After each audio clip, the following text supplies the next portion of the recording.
लोकसभेत वक्फ विधेयक सादर, किरेन रिजिजू यांनी विधेयक मांडलं। रिजिजूंच्या भाषणादरम्यान विरोधकांचा गोंधळ।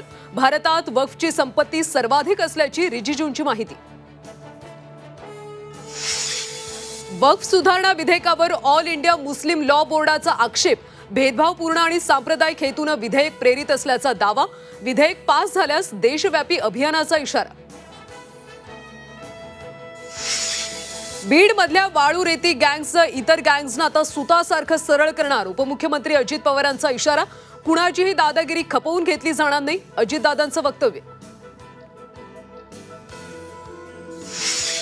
दिशा सालियान मृत्यू प्रकरण नव्या बेंचकडे जाणार। दुसऱ्या खंडपीठासमोर सुनावणी होणार।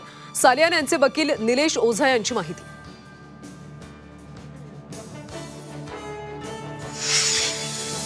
धनंजय देशमुख घेणार उपमुख्यमंत्री अजित पवार यांची भेट।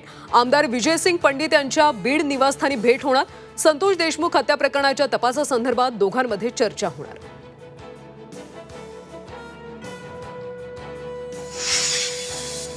पाकिस्तानी कलाकारांना मनसेचा विरोध कायम। फवाद खानच्या बॉलिवूड वापसीला मनसेचा विरोध। अबीर गुलाल सिनेमा महाराष्ट्रात रिलीज होऊ देणार नाही, अमेय खोपकरांचा इशारा।